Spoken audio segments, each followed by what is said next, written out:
Alright guys, welcome back to another video. As you can see behind me, I have a Ben and an RS3. So he's just bought this car. Let's have a look at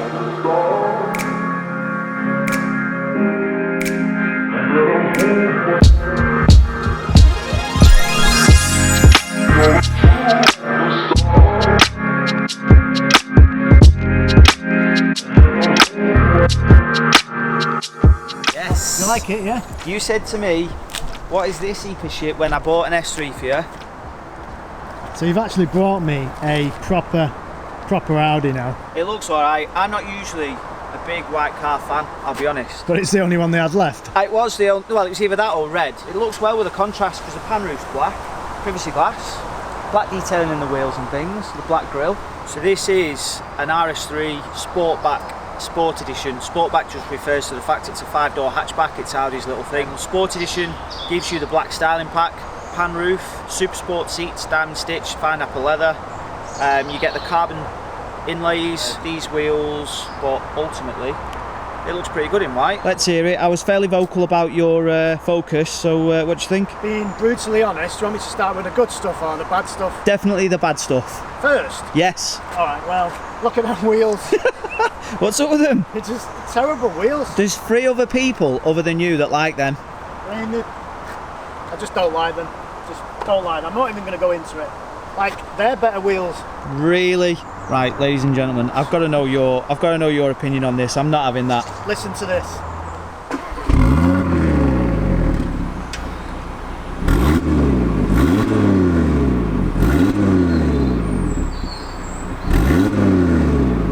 It's a 2.5 litre turbo, producing 400 horsepower or 400 PS, whatever. It's just not enthusiastic enough on the old exhaust note, so that'd need changing if it was mine. Come and have a look at this. I know it's a little thing, but I've only just noticed it, and I'd have that off straight away. It just looks, I'd have it in white. That'd have to be white for me. It just stands out like, it's just stupid. I mean, come on. If this is alls that you've got to moan about. I'm picking. I am picking. I'll give you that. I like them. They look good. These, by the way, are Staffordshire oatcakes. Them people. They look good. Originally from Stoke-on-Trent, me. Although you probably wouldn't tell with the accent. Can I talk about stuff that I do actually like? That is the nicest steering wheel that I've seen in an Audi. Part Alcantara, part leather. That's nice. I'll give you that. I've got a thing for Alcantara, so that I really like that. Do you have any Alcantara in your GTR? I have none. That's why I like it. You've got no Alcantara in your GTR? Not a bit. You heard it here first. Not a bit. Is that because you bought a Jag one? Yeah, not a dodgy one. Not a Datsun. The styling's it's not aggressive enough for me. The best thing about this car is it's a 5-pot engine and it's got 400 PS or 395 horsepower. That's the best thing. And it's got some dodgy 4-wheel drive system. Is it Quattro or Haldex? Both. It's a Jag Quattro. So it's not got a proper Quattro system, so you've got to complain about that, surely. So we're going to go out, come on. Yeah, come on then, let's go.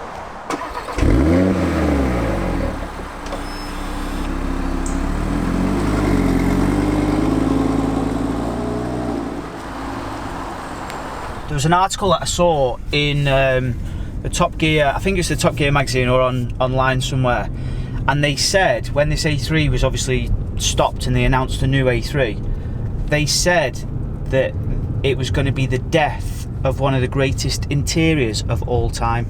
It's very, very plain, but it's very well put together. It's still nice. It is plain, but just a tiny little bit of carbon fibre there, the Alcantara, and just this isn't as plasticky as the Focus. You know, nice little touches like RS on the steering, on the gear stick there, and just, I mean, it's a nice steering wheel, really nice. Because someone commented last week on one of the videos saying, you know, average Joes reviewing a car. We're not actually reviewing a car, we are average Joes, obviously. We're not like TV presenters, it's just us pissing around in cars. But, you know, we're just having a bit of a, you know, this is my view on a car, this is Ben's view on a car, you know. It's opinions, not reviews. We're not professional people, so. No, we're just going to say, do we like it? Do we not like it? Yeah. That's all it is. This, in my opinion, when I drove the previous generation RS3 at 367 horsepower, and then I drove the pre-petrol particulate filter S3 with 310 brake horsepower, there wasn't much in it, in my opinion. There wasn't that much in it. There wasn't enough to warrant a sort of 10 to 15,000 pound price difference. But then you drove that generation S3 and this generation RS3, and there definitely is a difference. This is really, really good, in fact. The engine sounds really, really good. Feels like there's loads of torque there, and that's just from a passenger's perspective. But compared to your S3, is it worlds apart? From a standing start to a rolling start, yeah. I mean, I don't know how to describe it. The power in this seems sort of more throughout the rev range. It seems to, it doesn't just sort of hit you like the Focus. When you're driving the Focus, that sort of gives you a, that's like a punch. Whether that's because it's a manual as well, I don't know, and the power's delivered slightly differently. Completely different car, even though it's probably only running, the Focus might only be running 30 or 40 horsepower less. It's just, you feel it, it's a completely different drive. This is like refined, the Focus is more raw. I mean, even though it's pulling really, really well, and it sounds really good, the Focus seems to like kick in a little bit more, but then it doesn't go past that point. It just kicks in, and then that's it, it stops. Whereas this seems to just keep going and going and going. So let's see what the second gear can. This is rolling in second, 25 mile an hour. That is 25 to 65 pretty quick in second. That does feel really quick. But the thing is, like going off the Focus and stuff, it just makes me think that Focus is only running 345. Oh, do you not think the Focus feels as quick as this now? No, nowhere near. Really? Not even. I don't even think it's close. I know it's got an auto gearbox, but it feels like there's 100 horsepower difference. Really? Yeah. I'm trying to get you out of that seat now. You've been waiting for this for a while, haven't you? I have, yeah, because the missus had it, and I tried to drive it the other day, and she wouldn't let me. I'm gonna have the same problem because my wife's got an RS3 coming, and exactly the same engine, exactly the same power, torque, and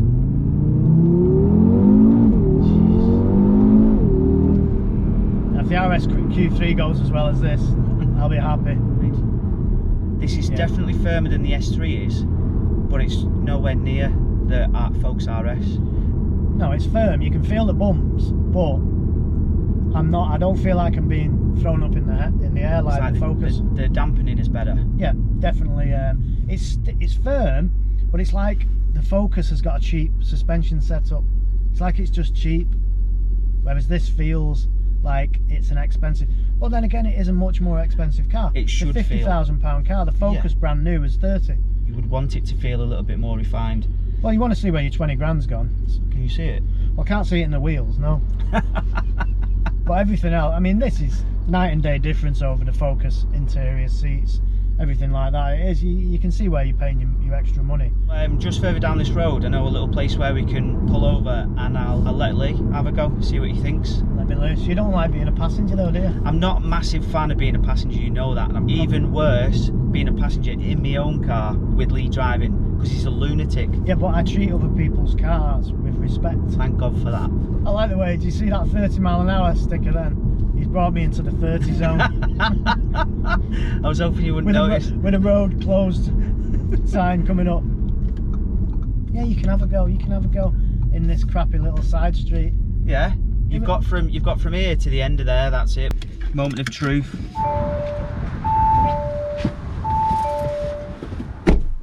Right, straight away, I feel like I'm in bed. I did move it back for you. I'm going to sleep in this. Right, I need to sort this out. Which, by the way, when he says he's in bed, it's usually about 8:30 in the evening. Oh no, it's going down. Where do you want to go? I've done it, I'm down. I want to go forward. Yeah. Down to you, down there. Oh no, not forward that way. Well, a little bit, but oh, down to your right. Gordon, it's like he's never driven a car before. Right. You're right now. Yeah, well, that's as far out as it'll come, that. Yeah. Yeah, that is as far as it'll come. Where's my clutch? No clutch, mate. You're in a 50 grand car now. Is it on? Is it switched it off? Yeah. Yeah. How do I turn it on? Switch it on. Even my Focus has got a button. Nah. Button right there. Even the RS4's got a button. Yeah, which just makes your car easier to nick, ladies and gentlemen. So stick with a proper key. You'd have to break into your house. I do like this, even though it's stuck up. You can Quite put it like down. that. Yeah, I quite like it. Like that. I'm happy with that. Yeah. One's where you want to be. What about me Alcantara knob? That's not for me. That. Save that for your girlfriend. So it goes into D for drive. Yeah? Yeah. Are you in D for drive? I'm in it, yeah. Yeah. Off we go. A bit like a test drive this, as if I'm going to buy it.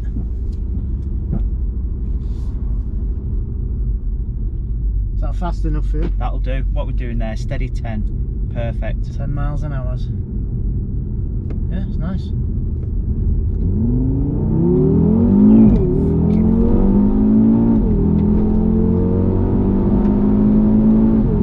Fucking hell.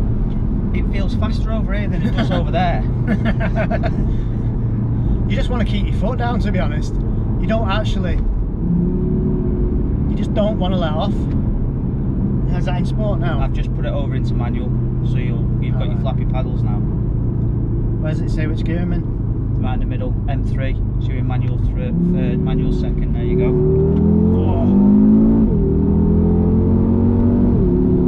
Oh. That definitely needs a gearbox map.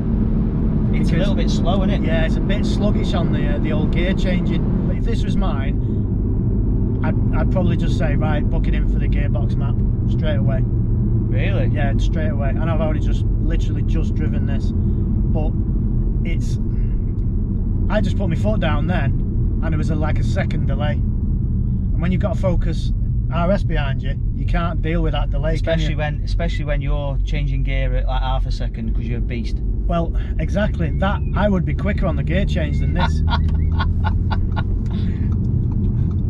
I'd love to see your face. I'm just saying. You'd be like Yanni. You know, he's fucking hell. It is quick. I feel like I'm being thrown into my seat more, like pushed back into my seat more this side. It's daft little things with me. The steering wheel just feels so comfortable, and it's weird to say it, but that to me is a lot, because the Focus RS, it's got just a leather steering wheel. It just doesn't feel good. This feels nice. You know, you're going fast, and it's just a bit like the GT3 that I used to have. That had an Alcantara steering wheel, and you miss it.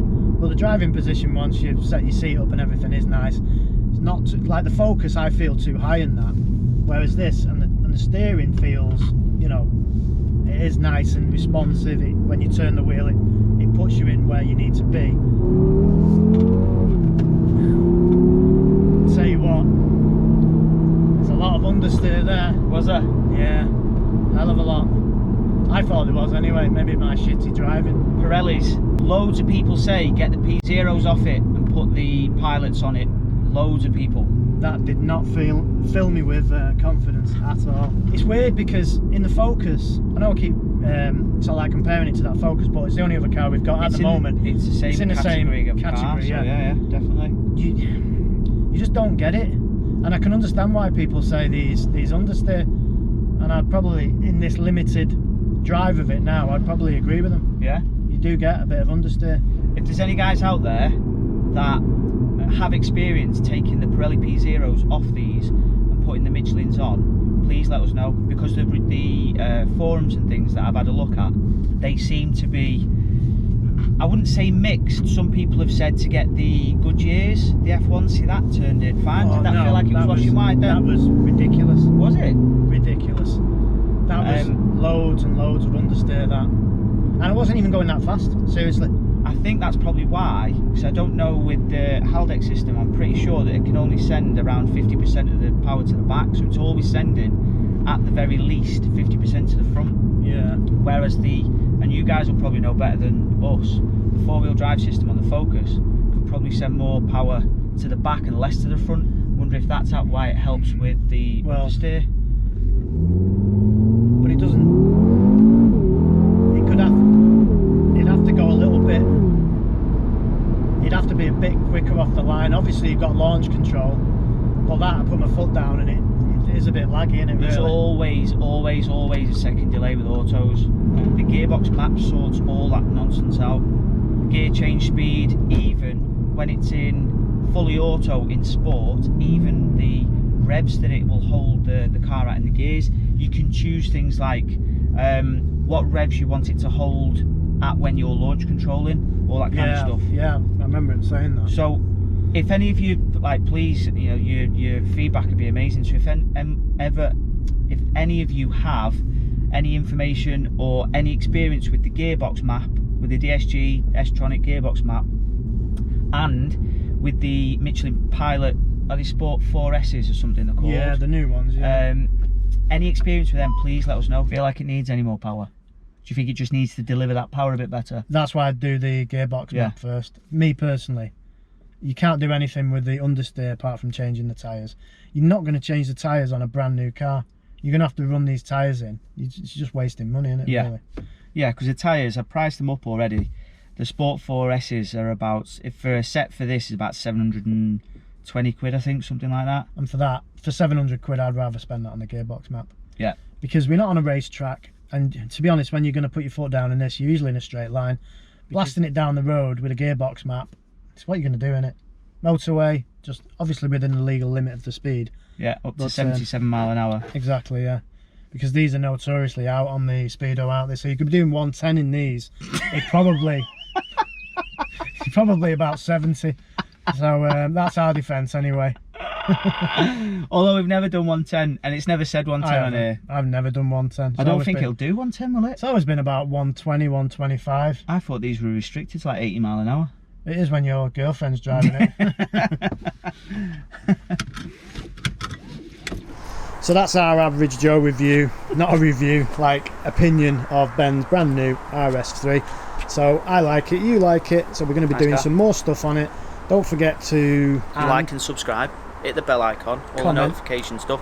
Comment, yeah, we need to know about the tyres and the gearbox map if any of you know about that. So we definitely see it mapped at some point, gearbox, whatever. And yeah, and obviously this one here, that's getting some bodywork stuff done. That's just going to probably grow more cobwebs. Collect dust. This is not going to get a chance to have any cobwebs. And the RSQ3 is coming soon, very soon. We've had confirmation from the dealership that it will hopefully, fingers crossed, be arriving Friday.